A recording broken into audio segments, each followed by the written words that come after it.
Hi and welcome to Mountains for Everybody YouTube channel and site.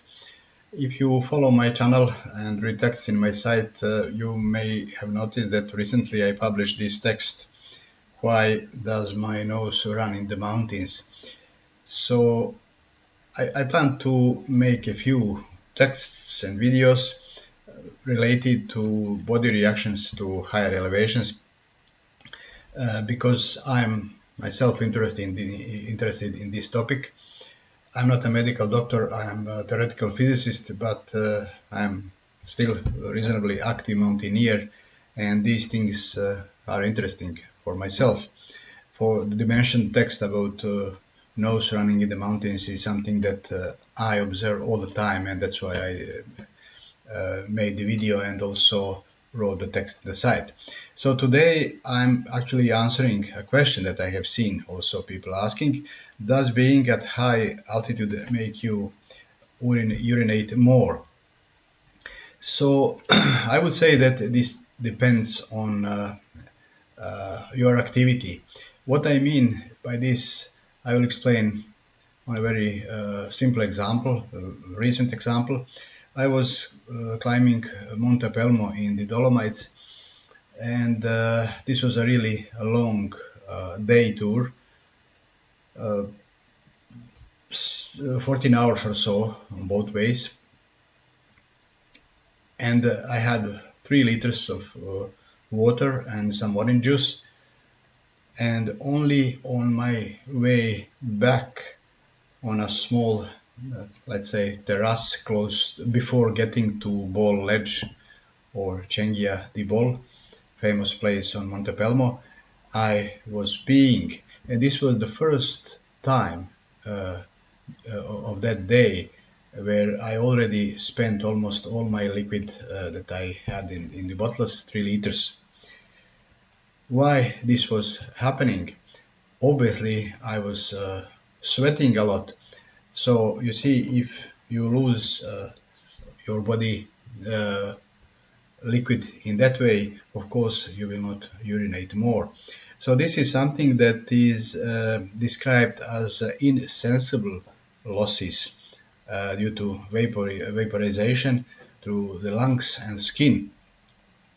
And of course, again, if you are in such a hard activity, you will not probably urinate more, but you will lose your uh, body liquid in other ways. However, I have found this article from people from Keck Observatory on Hawaii, where they discuss this exact issue. So what they say is that when you are at higher elevations, and this observatory is over 4,000 meters, they say that a lower level of oxygen is sensed by kidneys, which then release some hormone, and this is behind the increased production of red blood cells. And then, since you have more red blood cells, the body reaction is just to dump excess fluid and extra fluid from the body, and then you have excess urine. So this would be probably scientific explanation if you urinate more.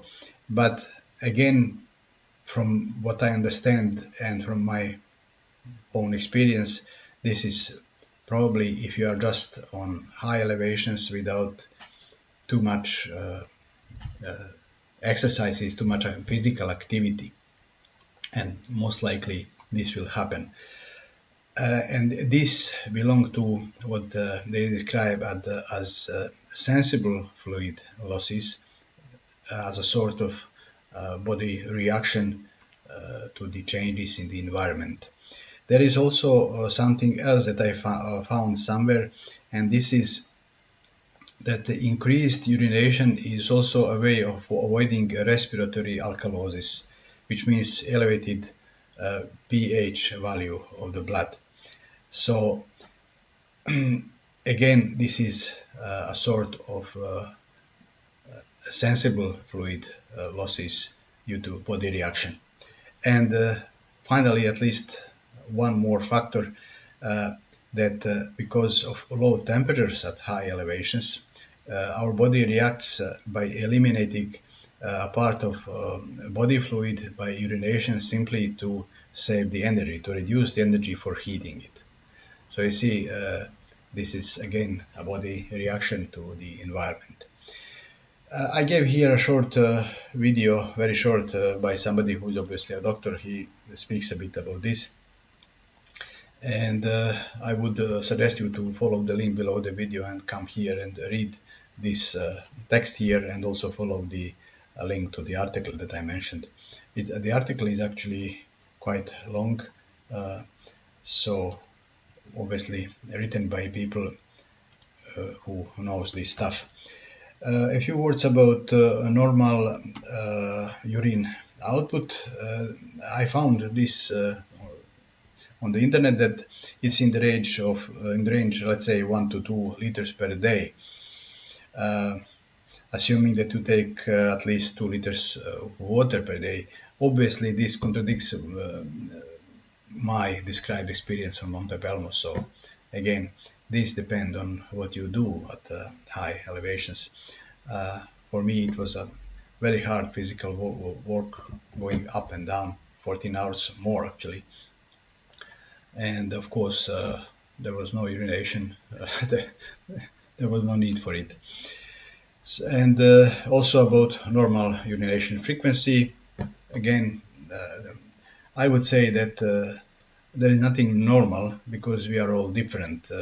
What I found is 6 to 7 times in 24 hours period, and I'm pretty sure that this doesn't apply to me.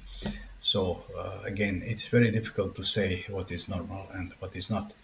When they say normal, this is some average person, average weight, average age, and so on. So this doesn't apply to anybody. There is no point of actually discussing the things that are assumed as normal. Anyway, thank you for watching. Please subscribe to my channel. There will be a few more texts of this type.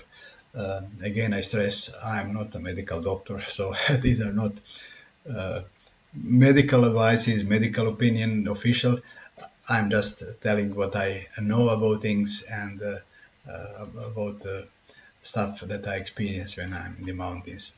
So, see you next time, and please give me a like if you find this useful for you. This will help growing my channel. See you next time.